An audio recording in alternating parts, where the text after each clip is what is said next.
Good morning students. Upon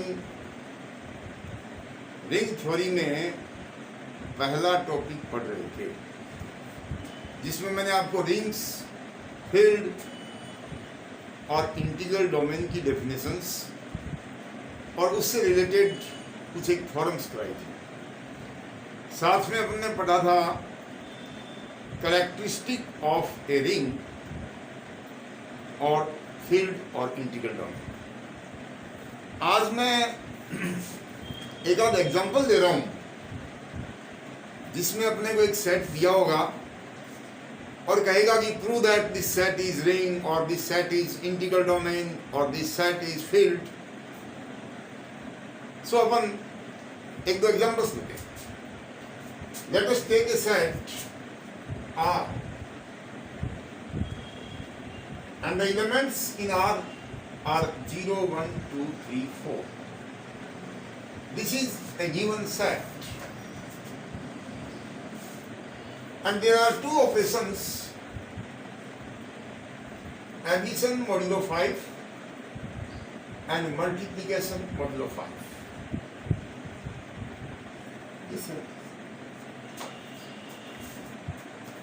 R is a given set containing 5 elements 0, 1, 2, 3, 4 and this set has two binary operations, addition modulo 5, multiplication modulo 5. modulo 5 का मतलब जैसे ही 5 आएगा उसको अपन 0 consider करेंगे। जैसे आपको कोई कहे 2 + 3, so 2 + 3 is 5, 5 means 0. कोई आपको कहे 3 + 4, 3 + 4 का जनरल सम 7 आता है, मोड्यूलो 5 में 5 is equals to 0 so it is 2। और ये क्या कहता है? Prove that R is integral domain. हमको ये प्रूव करना है कि यह R इंटीग्रल डोमेन है। देखिए, जब किसी सेट में लिमिटेड एलिमेंट होते हैं तो हमको एक ऑपरेशन टेबल बना लेनी चाहिए। यहाँ कितने ऑपरेशन है? एक एडिशन है मोड्यूलो 5, एक मल्टीप्लिकेशन है मोड्यूलो 5। सो लेट अस, अपन क्या करते हैं, यहाँ दो कंपोजिशन टेबल बनाते हैं, दो संक्रिया सारणी बनाते हैं। पहली टेबल कैसे बनेगी? और एलिमेंट कौन है? 0, 1, 2, 3 and 4। इधर में लिख दीजिए 0, 1, 2, 3 and 4। ओके, ऑपरेशन यहां ले लेते हैं एडिशन मोड्यूलो 5। एक टेबल मल्टीप्लिकेशन की बराबर है 0, 1, 2, 3, 4, 0, 1, 2, 3, 4। ऑपरेशन है मॉड्यूल को क्रॉस लिखते हैं एक टेबल। ओके, आप 0 में 0 ऐड करिए, 0 आएगा। 0 में 1 ऐड करो, 1 आएगा। ये 2, ये 3, ये 4। चलो 1 में 0 ऐड करो, 1 आ गया।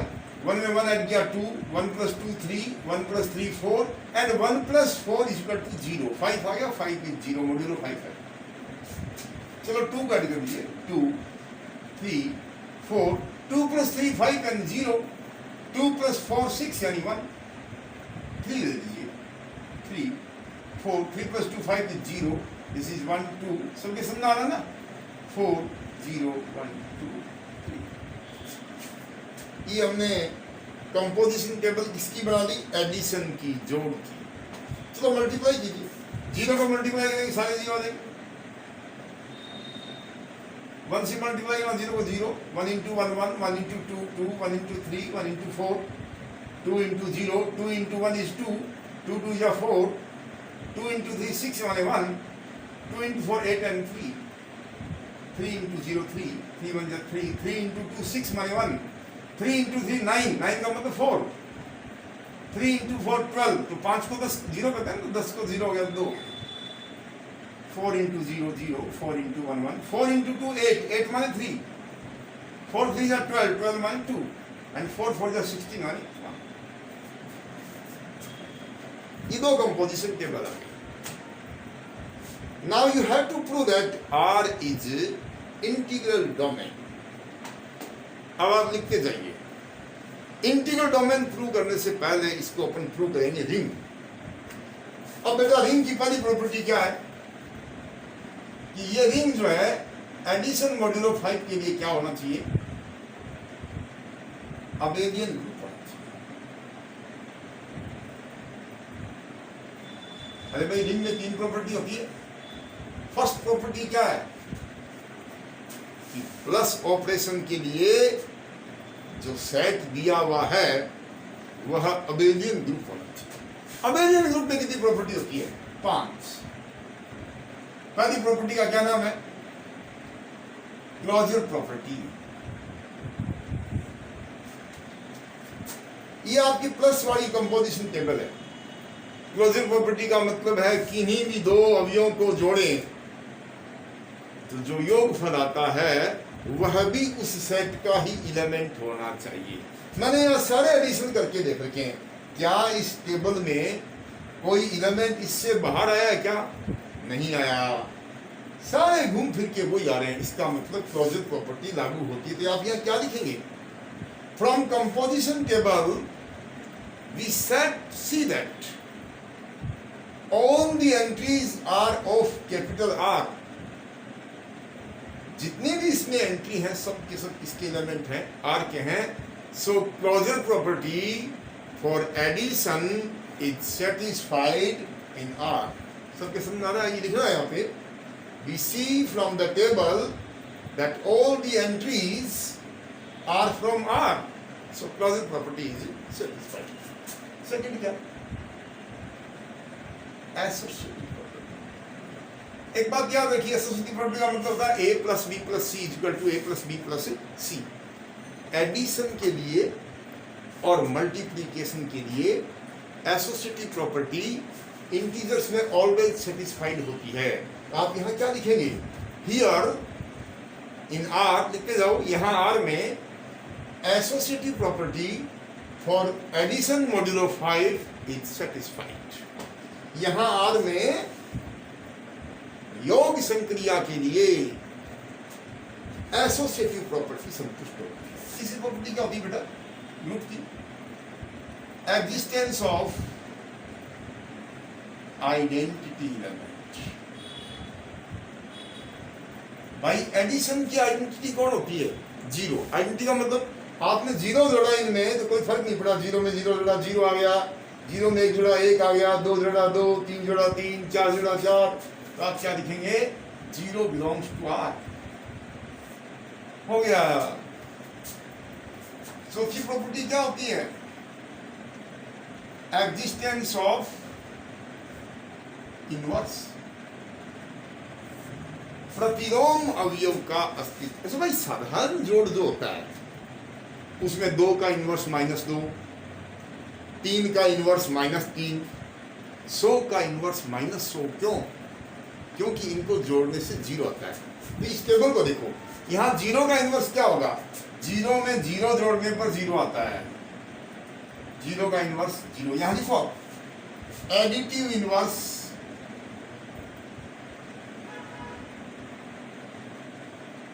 ऑफ 0 इक्वल टू 0 और 0 आर में है. 0 का इनवर्स कौन हो गया? 0 वो आर में है. 1 का देखो. 1 का इनवर्स साधारण जोड़ में तो -1 होता है. क्यों होता है बता? क्योंकि 1 में -1 जोड़ने से 0 आता है. तो आप ये बताओ 1 में क्या जोड़ने से 0 आया? 1 में जब हमने 4 जोड़ा तो क्या आया? 0 आया. इसका मतलब क्या लिखोगे? Additive inverse of 1 equal to 4. ये भी आर में. ऐसे 2 का लिख दो. 2 का एडिटिव इनवर्स 3 आर में है. 3 का एडिटिव इनवर्स 3 में क्या जोड़ा? 2 आर में है. और 4 का एडिटिव इनवर्स 1 आर में. और पांचवी प्रॉपर्टी क्या होती है बेटा?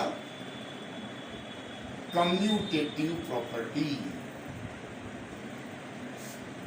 जोड़ने में 5 में 4 जोड़ते हैं 9 आता है. 4 में 5 जोड़ने पर भी 9 आता है. क्या लिखेंगे? फॉर एडिशन लिखिए यहाँ पे. 4 एडिशन योग के लिए कम्यूटेटिव प्रॉपर्टी इज सेटिस्फाइड, क्रम विनिमय गुणधर्म लागू होता है। तो ऐसे करके ये 5 प्रॉपर्टी होने से R जो है वो प्लस के लिए क्या हो गया, अबेलियन ग्रुप। सेकंड क्या होना चाहिए, R गुणा के लिए सेमी ग्रुप होना चाहिए।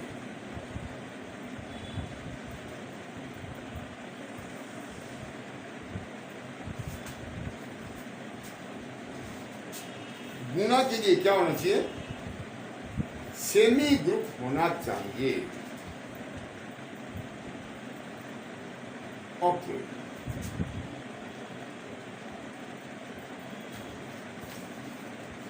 तो बेटा सेमी ग्रुप में कितनी प्रॉपर्टी होगी, ग्रुप की 2 प्रॉपर्टी लागू होगी। Number 1 closure property. देखिए अभी बात कर रहे थे अपन जोड़ने की, अब बात किसकी करेंगे, गुणा की। तो गुणा की टेबल ये है, सेकंड, ये फर्स्ट टेबल एंड ये second. From second table we see that, दूसरी टेबल में हम देखते हैं कि all the entries are from R. ये विभिन्न गुणनफल हैं। हमने इसमें क्या किया, 2 एलिमेंट्स को आपस में मल्टीप्लाई किया है, तो कोई प्रोडक्ट बाहर का है क्या, नहीं है। It means all the products are from R, so closure property is satisfied. क्या लिखेंगे आप, फ्रॉम सेकंड कंपोजिशन टेबल लिखिए, we see that all the values of products are from capital R, so closure property is satisfied. और second property क्या होती है बेटा, associative property. क्या होती है associative property, a into b c का मान ए बी इंटू सी। याद रखना मल्टीप्लीकेशन में 3 एलिमेंट को कैसे ही मल्टीप्लाई कर लो कोई फर्क नहीं पड़ता। तो आप देखिए, for multiplication the associative property is satisfied in are. ये सेमी ग्रुप हो गया। तीसरा क्या है, distributive law.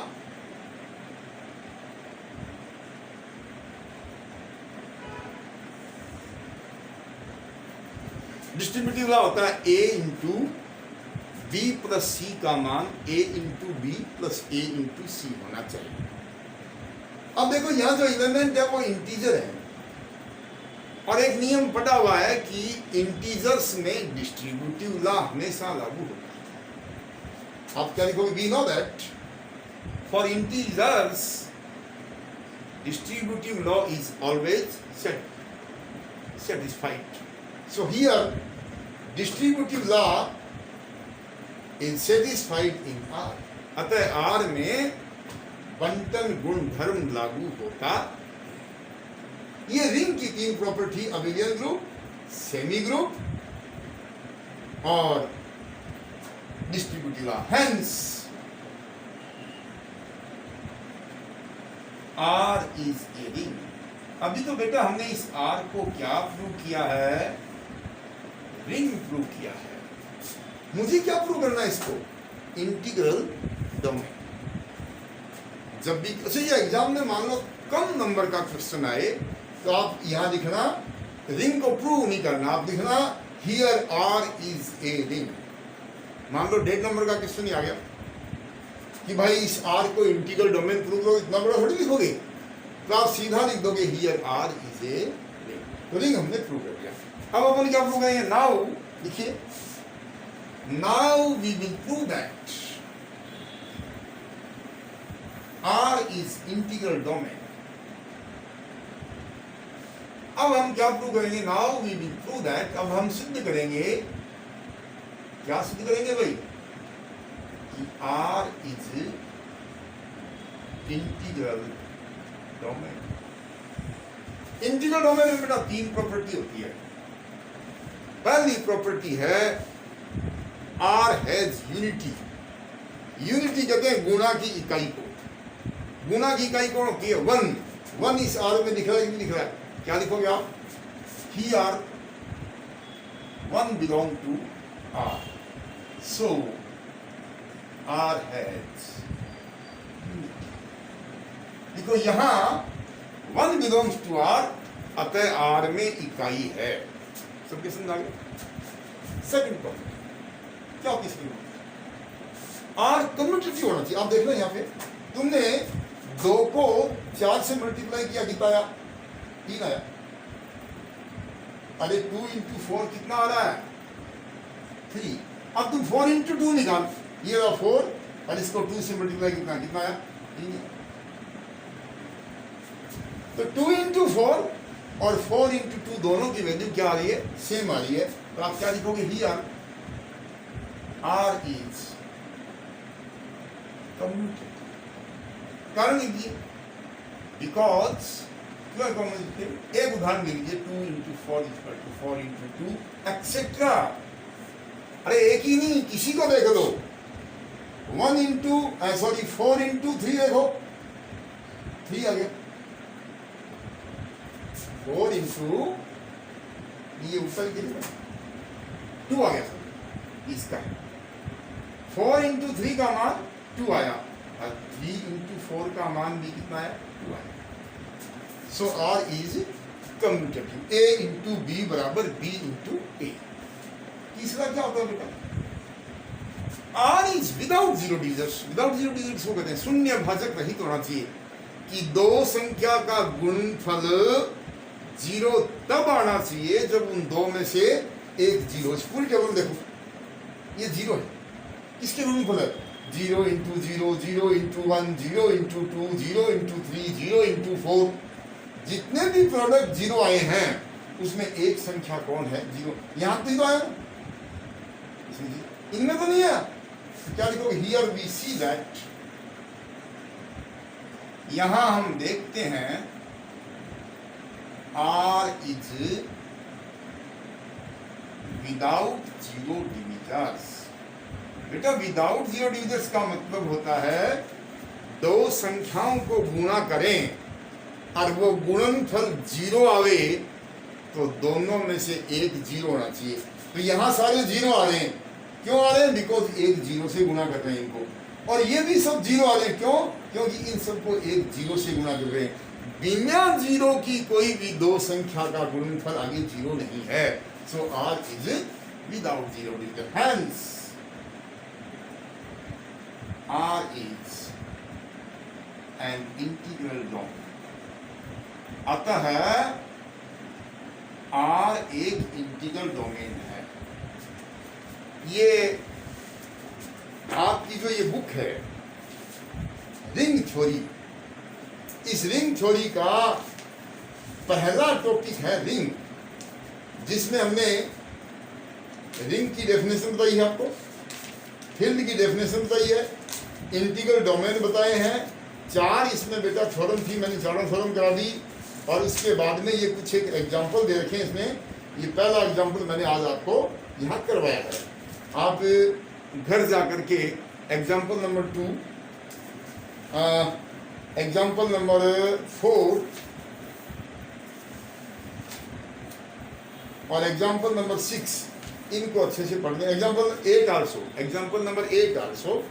So your first chapter is completed in all respect. आपका इस बुक का पहला टॉपिक हमने कंप्लीट करा दिया है।